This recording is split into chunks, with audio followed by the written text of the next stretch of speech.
My favorite way to set up Velocity Banking is by using a planner. That way you can see everything all on one page. The first thing we do is we go through and we fill out the planner. We write down everything that we have due for the month.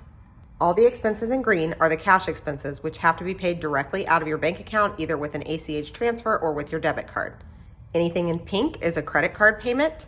And then all of these other payments in green are the other bills that can be put back onto the credit cards. And then of course we have the paydays. The orange circles that you see everywhere are the credit card statement dates, and these are just guesses based off of when these credit cards are due. You definitely want to go in and make sure you know exactly what the statement dates are for each of your cards. I circle the date and then I put the little initials next to it. That way I know which card is closing on each day. This is the budget that we're going to go over today. I'm going to show you exactly how the paycheck breakdowns are going to look when you get paid while you're using the planner to set up the Velocity Banking. They have a great income of $14,000 to $15,000 per month. They also do have a lot of debt. This budget actually reminds me a lot of myself because I know exactly how these things can happen. You think, I make a great income, I can afford these 3 car payments. I make a great income, I can afford this pool. Then you say, oh, I can afford these credit card payments. I'm just going to continue to spend on those. You have to be careful of your spending. This is how we get into these situations. If you don't have your spending under control, the more you make, the more you spend. So even if you had an income of $30,000 in this case, you would more than likely, if you didn't have your spending under control, you'd be very close to spending the majority of that amount because you can't afford it.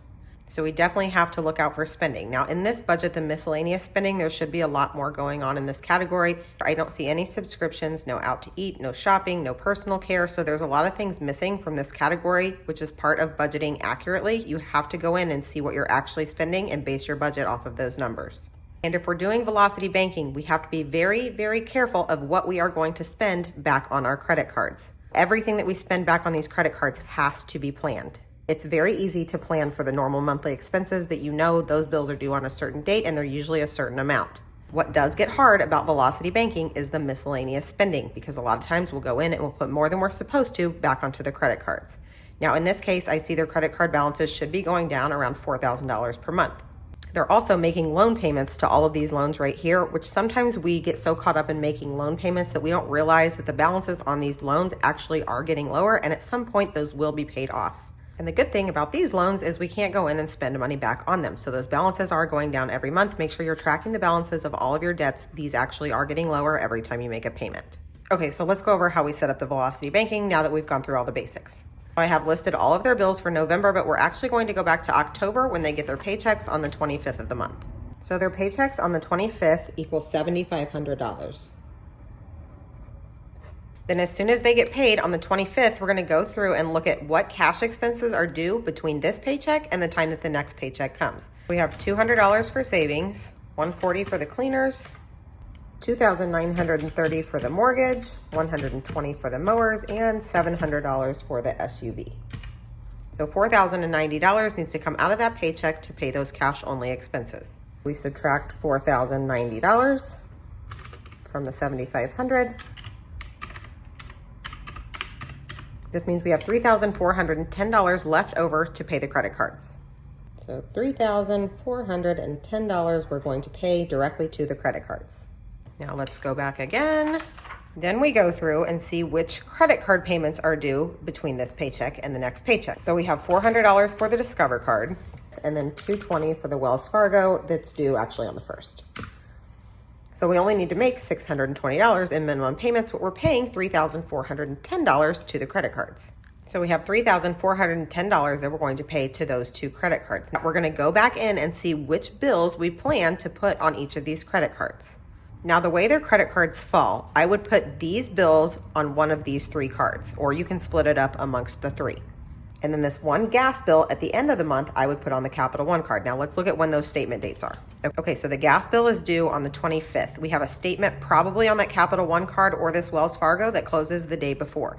So we can put that $60 payment onto one of those cards. Okay, now with these bills, they're all pretty much due within the same week right here. And this is the majority of those other bills that can go back onto the credit cards. But a lot of these credit card statements don't close until after these bills are due. So we would have to put these on cards that close before these payments come. So if we look back again, the Discover card is due October 25th. So its statement date should be somewhere around the 30th, maybe the 31st of October. So we can use that card for these bills here. And we also have the Wells Fargo card that could be used because it probably closes somewhere around the 6th. So those bills could go back on that card. And then this Citi card that's due on the 21st. So on the 21st of October, that Citi card is due. Its statement date would probably be around the 26th. So that's why I have these 3 options for those bills in the middle of the month. You have to find a card that closes before those bills are due. So we do either the Citi card, which probably closes around the 26th, the Discover, which closes around the 30th or the 31st, or we could use the Wells Fargo, which probably closes somewhere around the 6th. Now, everyone's budget is going to look different when it comes to this. They have a lot of bills due in this week, but some people, they have their bills really spread out throughout the month. So you have to go in and plan your paychecks, your due dates, your credit card statement dates, and when all those bills are due. But this is a great way to look at it because you can see exactly what's due after a statement closes.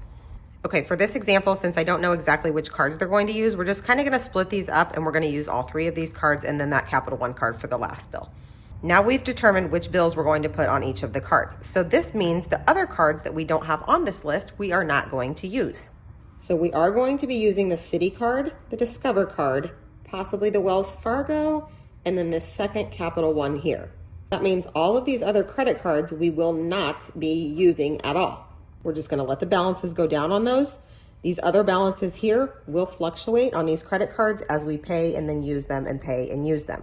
But the balances should still be getting lower because we're going to pay more than we plan to spend back. I really hope this makes sense. I'm trying to break it down as much as I can so that it makes sense.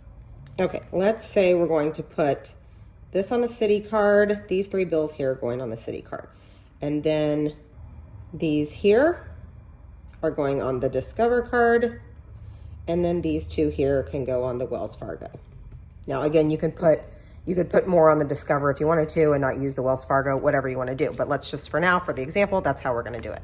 The other thing that we want to look at when it comes to the credit cards is, are the balances maxed out? Because sometimes if we go in and pay a balance that is maxed out, they could lower our limit, which is another reason why you do want to use multiple cards and not just one card for the whole month. Because it's possible if you go in and make a $5,000 payment to a credit card, they could lower your limit, which is not what you want them to do. So if we're looking here, this one has a balance $4,000 out of $6,000. The Citi card is not maxed out. The Capital One is not maxed out. So those should be okay as far as them not lowering the limit. Back to the planning. I know I keep going back and forth. Okay, the first paycheck, October 25th, $7,500. We take out $4,090 for all the cash expenses that are due between that time and the next paycheck. We have $3,410 that we're going to pay to the credit cards. During this paycheck, we have the Discover card is due and the Wells Fargo card is due. We always want to make sure that we're covering at least the minimum payment, $400 for the Discover card and $220 for the Wells Fargo. So we're definitely doing that by splitting up the payment.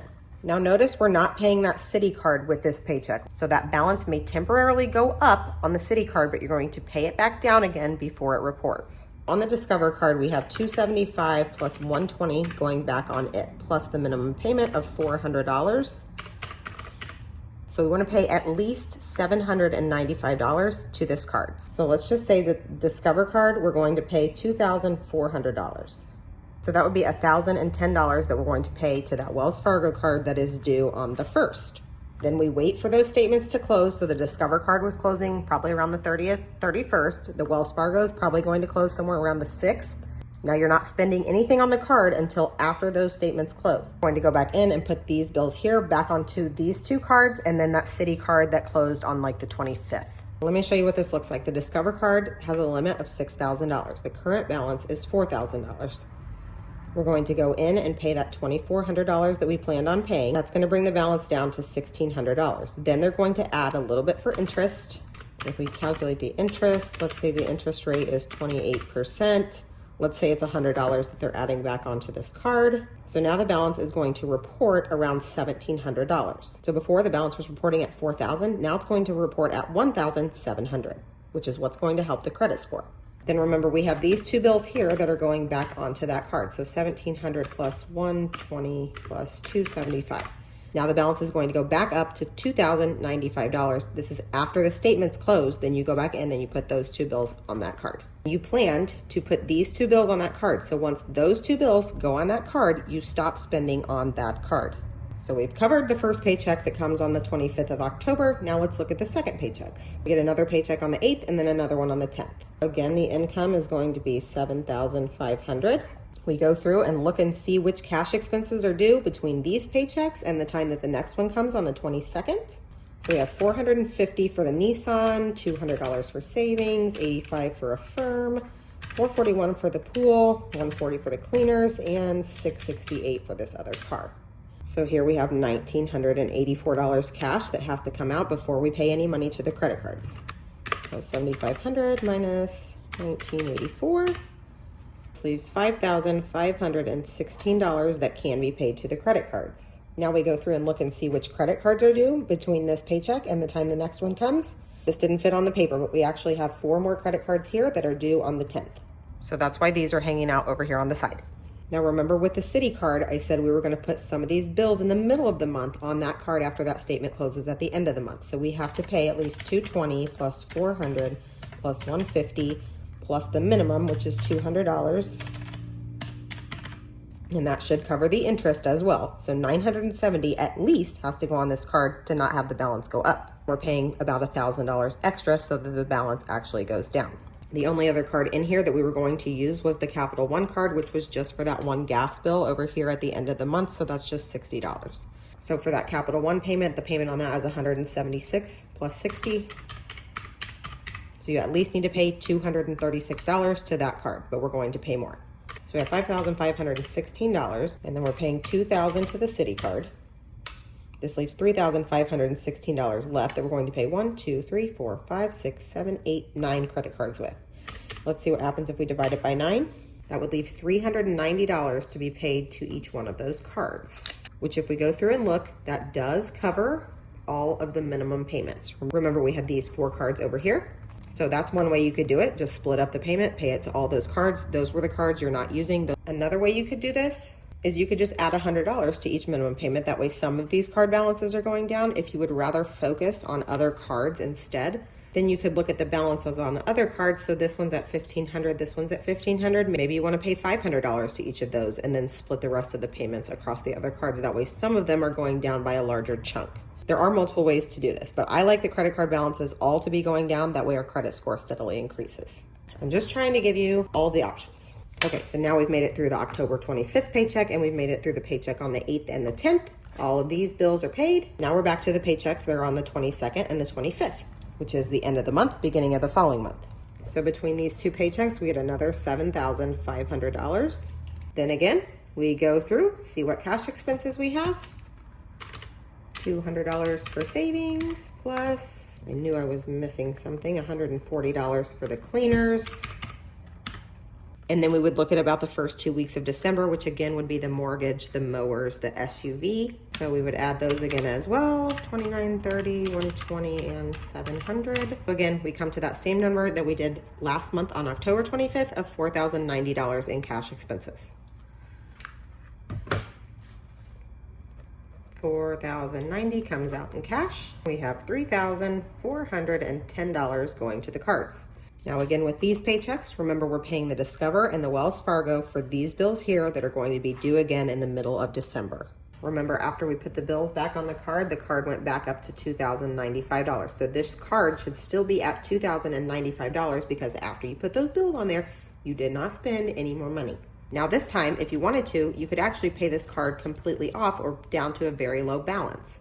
So now we have the Discover card balance at $2,095 because we did not spend anything back on it. So when we go in to make the payment this time, probably what I would do this time is pay $1,500 to this card, $3,410 minus $1,500, which would leave $1,900 to pay to that Wells Fargo card. Now that balance is going to go down a lot as well. Subtract $1,500 would be $595 is what this balance would report at this time, which is 10% of what the $6,000 limit is on this card. Again, that helps the credit score. Now you almost are to the point where you're paying this card off completely every month. I think the balance was at $6,000 on this card. Last time we paid $1,010 and maybe $140 for interest. So the balance on the 25th when we paid this card the last time would have been down to $5,130. And then we went in and put these 2 bills back onto that card. So the balance on this card after the bills go back on there was about $5,990 the last time. The balance last time still ended at $5,990 after we put the bills back on the card. It didn't report at this amount. It reported at the lower amount of $5,130. but then it went back up after we put the bills on there. Now this time we're going to pay the $1,910 to the card.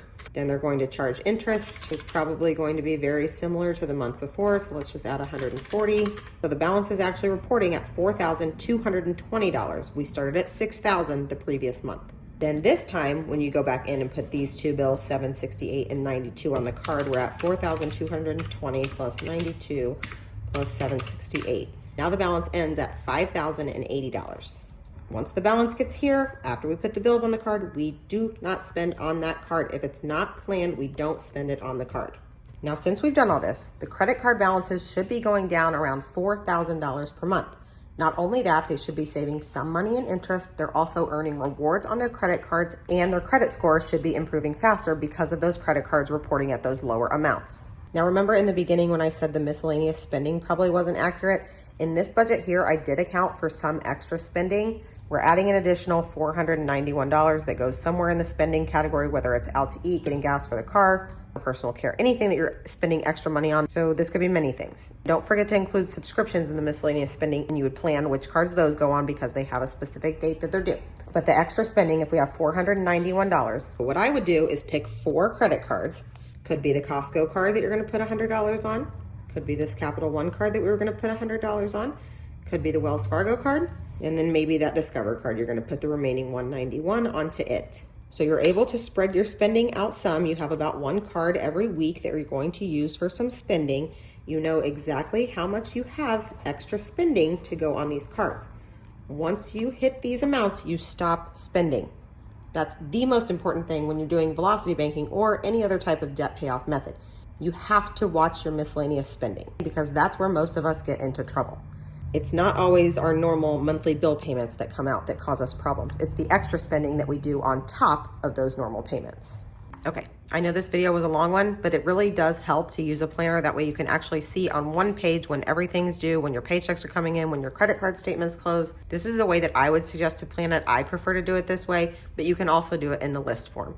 But anyway, if you have any other questions about velocity banking, credit cards, credit scores, or anything else, let me know.